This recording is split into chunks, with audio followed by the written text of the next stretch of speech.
कि एक मूर्ति बनाने वाला व्यक्ति था। उसका शौक था कि वो मूर्ति बनाया करता था। किसी भी चीज को देख करके यदि कहीं जा रहा है तो अपने बैग में मूर्ति बनाने का सामान रखता था और मूर्ति बनाया करता था। यदि जंगल में चले गया और जंगल की लकड़ियों में कोई भी लकड़ी ऐसी दिखी उसे कि इसकी भगवान की मूर्ति बनाई जा सकती, तो वहीं बैठ करके भगवान की मूर्ति बनाने लग जाता था। कहीं पर पत्थर दिख गया तो पत्थर की मूर्ति बनाने लग जाता था। एक दिन ऐसे ही मूर्तिकार जंगल में जा रहा था। उसने जंगल में एक पत्थर को पड़े हुए देखा तो सोचा ये पत्थर तो बहुत सुंदर है, यदि मैं इसकी भगवान की मूर्ति बनाऊंगा तो इस पत्थर का उद्धार हो जाएगा। इस पत्थर को कहीं ना कहीं पूजने योग्य समाज समझेगा और इसके जीवन की जो कठिनाइयां हैं वो जीवन की कठिनाइयां खत्म हो जाएंगी। तो इसलिए मूर्तिकार ने क्या काम करा, मूर्तिकार वहीं बैठा, उस पत्थर को अपने पास रखा, अपने बैग से छेनी और हथौड़े निकाले और छेनी हथौड़े निकाल करके पत्थर को मारने लगा। पत्थर ने कुछ देर तो कुछ नहीं कहा, लेकिन जब ज्यादा छेनी की मार तेज हो गई, हथौड़े की मार तेज हो गई, तो पत्थर ने कहा, हे मूर्तिकार भैया रुक जाओ, थोड़ा सा मुझे दर्द हो रहा है और मुझ पे सहन नहीं हो रही है तुम्हारी यह चोट।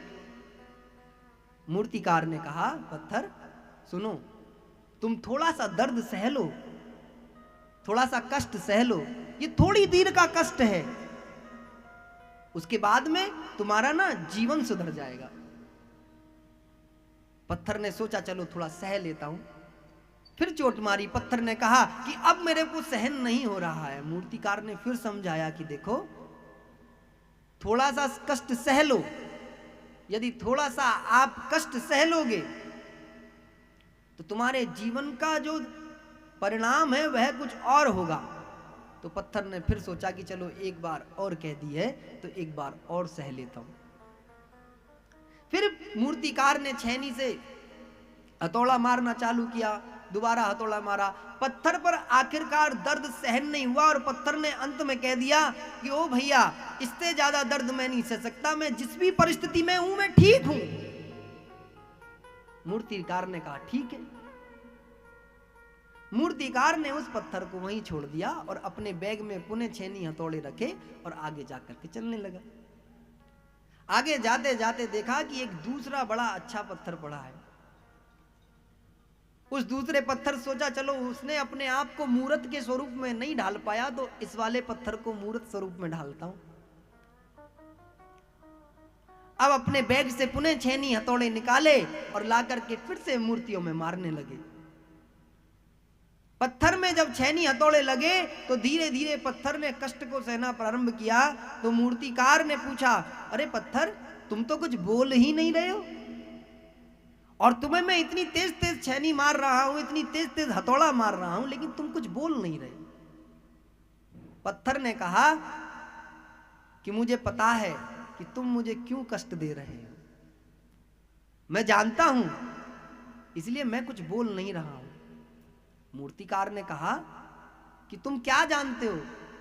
बोले मुझे ये पता है कि तुम मेरे साथ में मुझे आज जितना भी कष्ट दे रहे हो, इस कष्ट के पीछे शायद परमात्मा ने कुछ ना कुछ मेरे भाग्य में अच्छा ही लिखा होगा।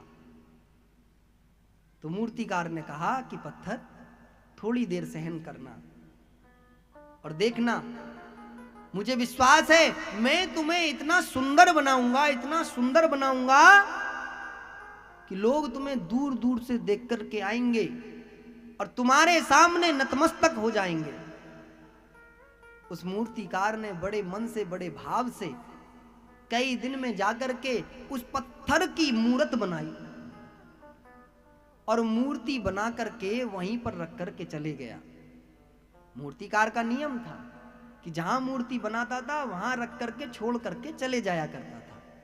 फिर कभी कहीं देखता था कि किसी को मूर्ति की आवश्यकता है तो बताता था कि उस जगह पर इतनी अच्छी मूर्ति रखी है, तुम जाकर के ले आओ।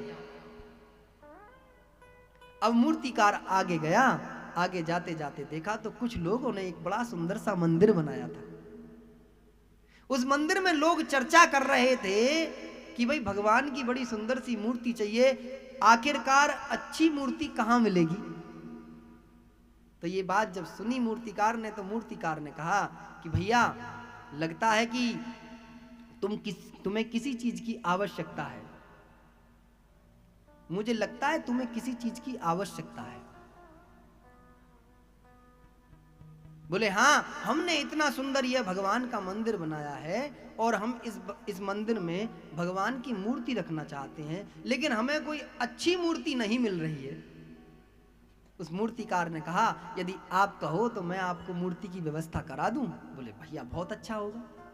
बोले अभी अभी मैंने एक बड़ी सुंदर सी मूर्ति जंगल में बनाई है और यदि तुम्हें पसंद आए तो तुम लेकर के आ सकते हो। गांव के लोग भागे भागे गए, देखा कि मूर्ति तो बड़ी सुंदर है। उस मूर्ति को बड़ी तेज गति से लेकर के आए। सोचा उस मूर्तिकार को धन्यवाद देंगे, उस मूर्तिकार को कुछ द्रव्य दक्षिणा देंगे। लेकिन जब मंदिर के पास में आए तो अब मूर्तिकार वहां उपस्थित नहीं था, मूर्तिकार जा चुका था। लोगों ने बड़ी धूमधाम से ये मन में भाव लेकर के आए कि शायद भगवान ही थे जो इस मूर्ति को देकर के ले गए हैं हमारे पास से। अब साहब मूर्ति की प्राण प्रतिष्ठा हुई। मंदिर में बड़े सुंदर भाव से मूर्ति को रखा गया। जो स्वरूप उन मंदिर बनाने वालों ने मूर्ति का बाहर देखा था, जब उस मूर्ति की प्राण प्रतिष्ठा हो गई तो उस मूर्ति ने अपना स्वरूप बदल लिया। वह मूर्ति ईश्वर का साक्षात्कार कराने लगी। अब तो कोई बात नहीं साहब, मूर्ति रख दी गई, प्राण प्रतिष्ठा हो गई। तो मंदिर के कुछ नियम होते हैं कि भगवान की नित्य प्रतिदिन की पूजा अर्चना करने के लिए एक अलग से स्थान भी होता है।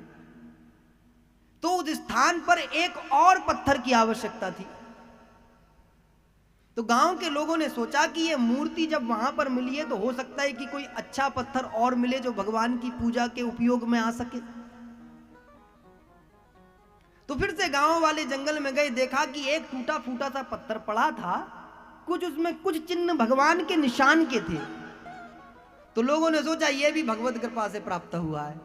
तो कुछ लोग उस पत्थर को भी उठा लाए। अब वो पत्थर को एक ऐसे स्थान पर रखा गया जहां पर नित्य प्रतिदिन उस पत्थर के ऊपर नारियल फोड़े जाते हैं। जब काफी दिन पत्थर को इस प्रकार से हर दिन हजारों नारियल एक ही पत्थर पर फूटते हैं तो पत्थर पे रहा नहीं गया। पत्थर ने आखिरकार अंदर बैठे हुए भगवान की मूर्ति से एक दिन पूछ ही लिया कि प्रभु, आखिरकार आप मेरे साथ में इतना अन्याय क्यों कर रहे हो कि आप अंदर बैठ करके पूज रहे हो और मैं बाहर बैठ करके ठुक रहा हूं। आप भी पत्थर के हो, मैं भी पत्थर का हूं। हम दोनों का जन्म एक ही दिशा से हुआ है, लेकिन आप पूज रहे हो और मैं ठुक रहा हूं।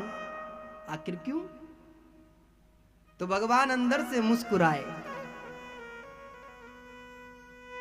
भगवान बोले, भैया पत्थर, मुझे पूजने के लिए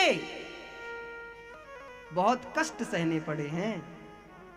तुम याद करो भैया कि तुम्हें भी एक मूर्तिकार बनाने आया था। उसने एक बार नहीं, दो बार नहीं, 3 बार तुमसे कहा कि थोड़ा कष्ट सह लोगे तो तुम्हारे जीवन की दिशा बदल जाएगी, लेकिन तुमने कहा कि मैं इससे ज्यादा कष्ट नहीं सह सकता। उस मूर्तिकार ने तुम्हें बनाने का बहुत प्रयास किया, लेकिन तुमने स्वयं ही तय किया कि मुझे कुछ बनना नहीं है। मैं जैसी स्थिति में हूं, जैसी परिस्थिति में हूं, मैं वैसा ही ठीक हूं।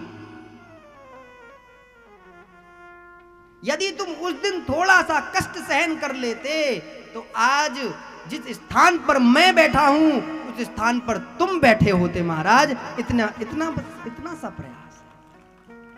आज जिस स्थान पर भगवान बैठे हैं उस स्थान पर वो बैठे होते। मूर्तिकार का तो नियम है कि वो बनाने के बाद में आगे बढ़ जाता है, क्योंकि उसे केवल तुम्हारा निर्माण नहीं करना, उसे केवल तुम्हें नहीं बनाना, उसे अनेकों को बनाना है। तो ईश्वर भी वैसे ही हैं, परमात्मा भी वैसे ही हैं। वो जीवन में एक बार प्रत्येक व्यक्ति को अवसर देते हैं कुछ बनने का। परमात्मा किसी के साथ में अन्याय नहीं करते, ध्यान रखना। हम जो बार बार भगवान को कोसते हैं कि भगवान हमको तुम थोड़ा सा मौका दे देते, हमको तुम थोड़ा सा अवसर दे देते, हमको तुम कुछ धन दे देते, हमको कुछ तुम वैभव दे देते, तो हम भी ऐसे बन पाते। नहीं, भगवान जीवन में एक बार अवश्य अवसर देते हैं हर व्यक्ति को कुछ बनने का। यदि उस समय वह जो मार्ग उसे मिल रहा होता है, जो दिशा उसे मिल रही होती है, यदि वह उस दिशा की ओर बढ़ जाता है तो बन जाता है, और यदि वह उस दिशा को नहीं पकड़ता तो भगवान फिर किसी और का निर्माण करने के लिए आगे बढ़ जाते हैं। तो तुम्हारे भी जीवन में हमेशा एक ना एक बार तुम सभी को किसी ना किसी स्वरूप में भगवान का सानिध्य प्राप्त हुआ ही होगा, जरूर हुआ होगा। ऐसा हो ही नहीं सकता कि किसी भी व्यक्ति को भगवान का सानिध्य प्राप्त ना हुआ हो। वो बात अलग है कि हम उस दृष्टि को देख नहीं पाए,